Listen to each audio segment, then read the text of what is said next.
Welcome to Colorado Conversations. I'm Denise Plante. Normally you see me on Great Day Colorado, but I have such a wonderful host, wonderful guest for you today, Rebeccah Silence. She actually has the book, Coming Back to Life, a roadmap to healing from pain to create the life you want. We have her on Great Day Colorado all the time. And so I'm like, we need to talk deeper. We need to go in fuller length about these conversations. And what I love is today we're going to talk about the questions that your listeners and also some of your guests have sent in. We're going to talk about relationships and love. Yes. And sometimes relationships can be a good thing. Sometimes they can be difficult. And there's something called gray divorce, which is people over 50 getting divorced. Yeah. One of the questions was sent in by someone who's still trying to stick it out because they've been married for so long. She said, how do I stop loving someone who keeps hurting me? Okay. So let's just normalize something right away. Relationships are always for our highest good, okay? It sometimes is hard and painful, like you're saying. But even those hard and painful moments, they are an opportunity to become more of who we are and to get more real and honest about what we need and what we want. So often in relationships, part of what's hurting us is we are denying ourselves. We're saying yes when we mean no. We're taking care of the other person's needs ahead of ourselves. So I just want to normalize relationships are always good news, and they are always a pathway to be more real, more alive, and more of ourselves. Now, with this question, you're not going to stop loving somebody that's hurting you, but you don't have to put up with the crap. Yeah, you have to know it's good. It's not good for you to go through it. You don't like being hurt. No, and somebody being hurtful on purpose. Okay, we have to make this distinction, Denise, because it's one thing if you are hurting me on purpose. If your intention is to be cruel, is to be mean, is to cut me down, to try to get me to submit, that's a problem. But so often I get couples, they come in, I am the Hail Mary pass, right? They come in, I have a 2-day intensive, I super proof, heal, and quantum leap the couple in 2 days.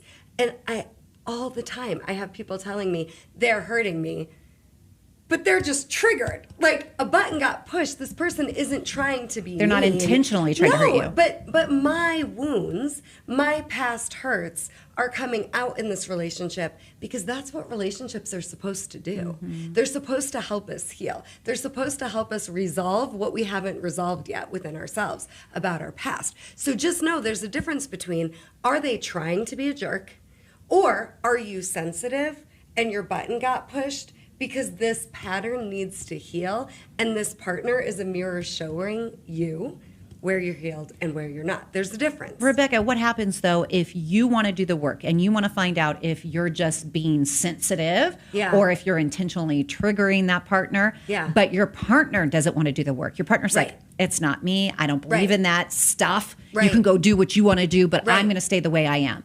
I am absolutely seeing that happen all the time. But here's something to consider. I've got a couple right now. They just signed up for a 2-day couples intensive. The husband is coming in kicking and screaming. Oh, but he's doing it. But he's doing it. Yeah. So something I want us to all recognize is just because somebody gets confronted, because now I'm asking for more or better or to grow together, that doesn't mean they don't want to heal or do the work. You've probably taken a lot of time to think about, I'm not happy the way things are. Something has to give. And now you're presenting it to your partner. Give them a second to catch up. It's like when I have a family and the kids just found out the parents are getting divorced. The kids need a second to catch up. The parents have been in this conversation for months, maybe even years. Right? So if they get confronted, that's okay. If they are a hard no, you are telling me you are unhappy. You are telling me you can't go on like this. You are telling me we need to heal, grow, and reinvent, and I just don't want to. You just got your answer. There you go. And unfortunately, we're talking about men that are kicking and screaming, not wanting to go to therapy. But hey, it happens for women too. So there are guys out there that want the marriage to work. Men come for me too, and they would do anything to make their wife happy. They would do anything to get the marriage super-proofed, foundationally sound, and on track. And the woman is like, "You're the problem. I'm not interested. I'm done." So the point is, and it can be same-sex couples too, if somebody isn't willing to be on board with growing and healing with you, you got your answer. Yeah, that's true. That's true. Here's another question, which I think is probably going to hit a lot of people. They're attracting the same type of person, even though they're doing the work. They're trying to heal themselves and they're looking for something that's different. So they're happy, but the same person keeps coming into their life. Yes. So that's what I call a pattern, right? So often we think the problem is the situation. And this is a big distinction between my work and traditional therapy, which is wonderful, but it can only help you understand what's going on and manage and cope with what's going on. And the truth of the matter is, the situation isn't the problem, right? And so often in so many therapy offices, we're just talking about the situation. The situation isn't the problem. The experience you're having is the problem, right? How you feel is the problem. So we think if I just changed what was going on, then I'd be okay. And so you keep trying to change the externals, and then you keep dealing with the same feelings, the same pattern, the same experience. That's what's happening. So for example, I teach there's only 5 emotions: anger, fear, grief, joy, excitement, okay? Anger, fear, grief, joy, excitement. Everything else is a pattern. So you feeling abandoned and rejected, you feeling jealous, you feeling out of control and like you have to be in control and you are a super control freak, whatever it might be, guilt, shame, depression, anxiety. That's the problem. And until you deal with that, the situations are going to show you you haven't. Okay, I want to talk more with you. How did they get in touch with you? Okay, you go to theunsilentwoman.com. Okay. Theunsilentwoman.com, or DM me at Rebeccah Silence on Instagram. Yeah, she has a great Instagram, so Yes. make sure you follow her. Yes. We're going to talk about healthy relationships coming up next, why that sometimes can feel scary because you're used to the chaos. Yes. Stay with us as Colorado Conversations continues.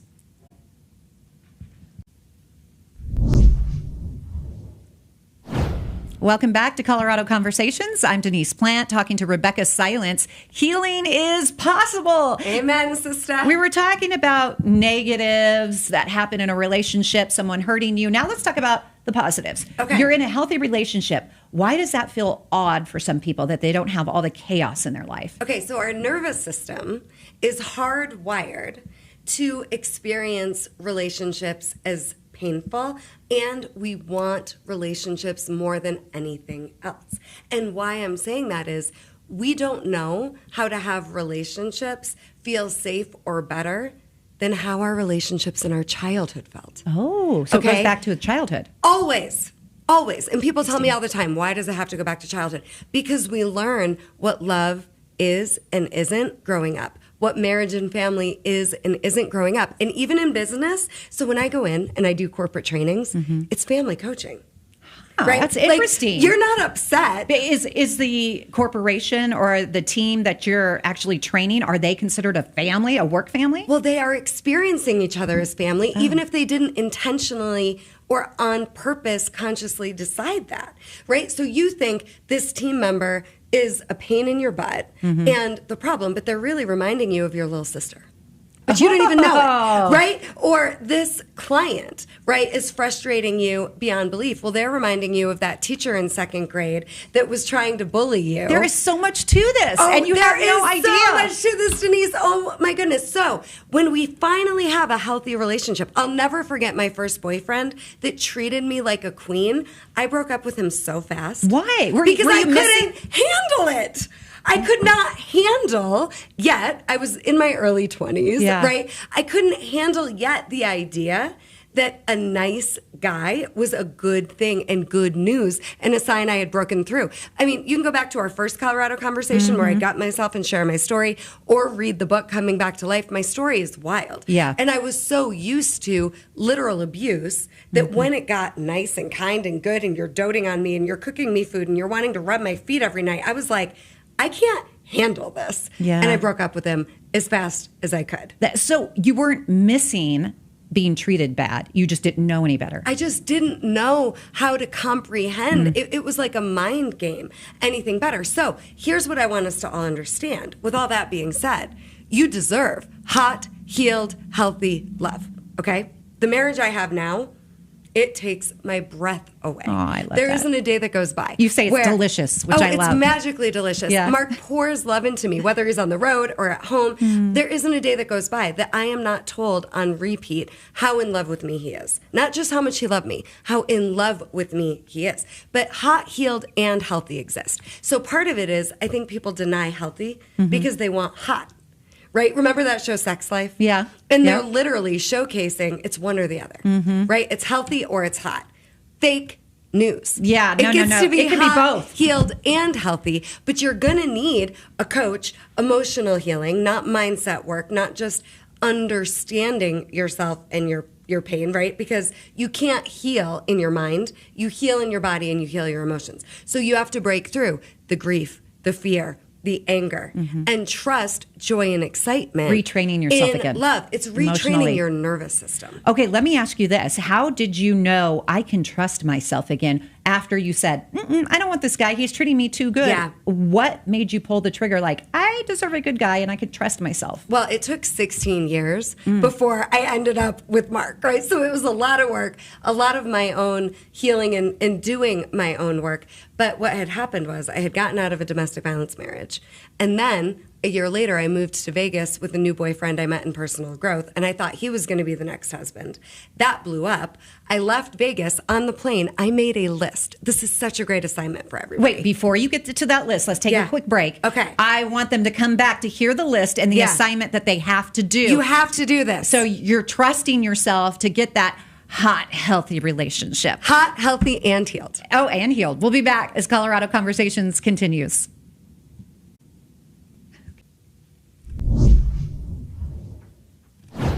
Hi, good to see you. Thanks for tuning in to Colorado Conversations. I'm Denise Plante. We are talking about trusting yourself, healing yourself, getting that hot, healthy, healed relationship with Rebeccah Silence. You said before we took a break, there is a list that you made, and you tell everyone they really need to make this list themselves. Yeah. So here's what happened. I had just, again, had another failed relationship.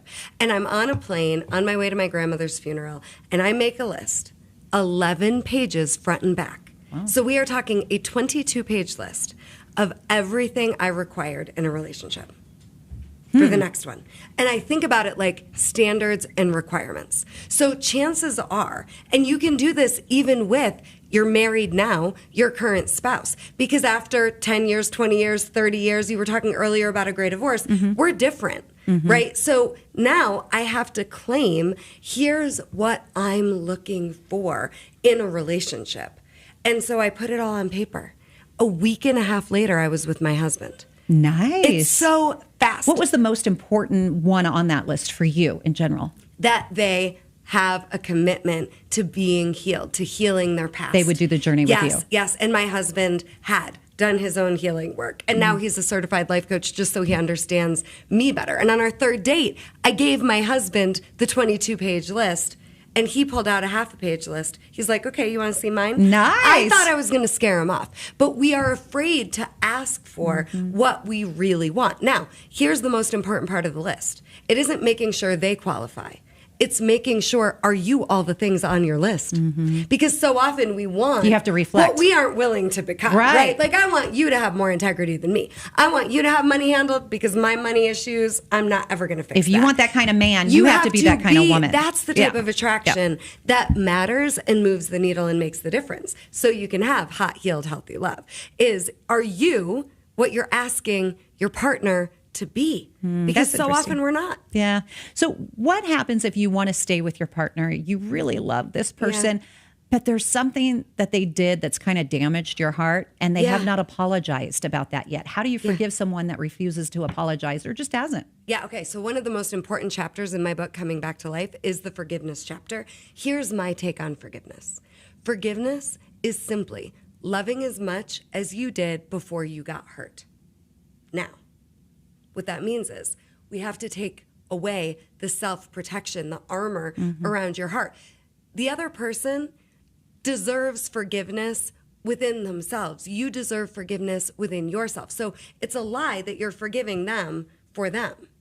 You're forgiving them for you. or you're drinking poison and you're holding on to animosity that becomes toxic. Right. Right. So now the other part of this discussion is, how do you repair? Right. So if you have somebody who has done harm and done damage, intentionally or not, we have to rebuild trust and we have to repair both of your hearts.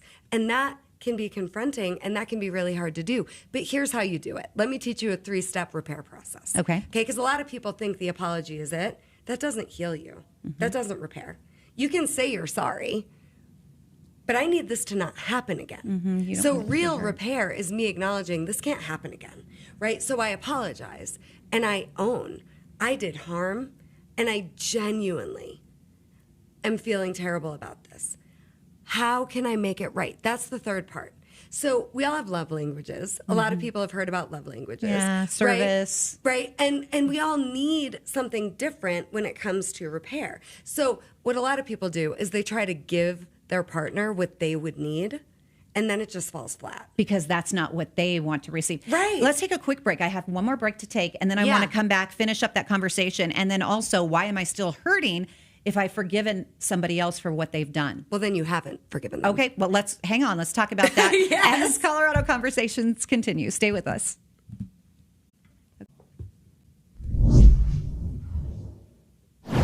Have you read the book yet? Why not? I've been talking about it. Rebeccah Silence, coming back to life. She can certainly help you. We're having a deep-rooted conversation about healing those past traumas, childhood, and also in your current relationships right now. So, Rebeccah, we were just talking about forgiving someone. You feel like you forgave them. You've done the work on yourself, but you're still hurt. Why is that? Well, if you're still hurt, you haven't fully forgiven and or you haven't fully healed. So when I'm talking about trauma, I'm just talking about heartbreak, right? Yeah. And so many of us have been heartbroken and we don't want to get heartbroken again. So we just guard and protect ourselves. And then you stay in a self-inflicted emotional hell. You literally do. So the repair process is you apologize, you acknowledge I did harm, and then you ask the other person to tell you what they need from you to make it right. So you're not just saying, hey, I did this already, but it wasn't truly what the other person needed. Right. You think it's enough, but it's not. Right. So you have to learn from them. And I always say, like, I'm not wrong, you're not wrong. Help me understand you and what you need and what's working for you and what isn't. But that's the simple 3-step repair process. But when it comes to forgiveness, if you're still hurting, you're not healed. And forgiveness is loving as much as you did before you got hurt, which is also the definition of healing. Yeah. So when I'm talking about healing, what I mean is freedom. When I'm talking about trauma, what I mean is heartbreak. And you're free when you're loving as much as you did before you got hurt again. So you can't rush yourself. And especially when it comes to grief, there are layers. And I can feel like I'm good. And then now, tomorrow, not so much. Nothing's wrong with you. Right. That's just part of the mess of the healing journey. Okay, we just have a few minutes left. I want to get to the last question. Yeah. I always say I want my boys to be better than I was or better than my husband is. How do you raise your kids to have different relationships that you were raised in? Yes. So this is such a big conversation. And again, the book can help a lot with this. People tell me it's an amazing parenting book. My whole career is about making sure kids have healed parents.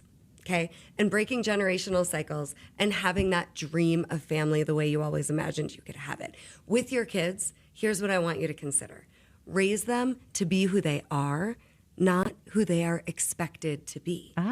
Okay, so often we're trying to get our kids to toe the line and to follow our rules and to be who they are supposed to be, to not get in trouble, to check the boxes. And each kid to is look different like the too. Christmas card. Each kid is so can't different. parent each kid the exact same. No, Right. so what we want is for our kids to learn who they are. What do they want? What do they need? How do they feel? What are their values? So the more emotionally healed and regulated you are, the less your kid's emotional dysregulation is going to confront you. Yeah, and the book is really a good jumping off point. I want to encourage you to get in touch with Rebeccah Silence and actually do that therapy with her. Give her a conversation. Let her help you and your family. In the meantime, pick up her book. It's a roadmap to healing from pain to create the life you want. Coming back to life, Rebeccah Silence. She is a wonderful, I like to call you a teacher because I've learned so much from you. Thank you for coming on Colorado Conversations. Yeah, and DM me CPR at Rebeccah Silence, and I'll send you a free emotional CPR masterclass to help you with your nervous system, with your relationships in real time right away. I love that. Thank you so much. Thank you. And thank you for watching Colorado Conversations. Take care. God bless.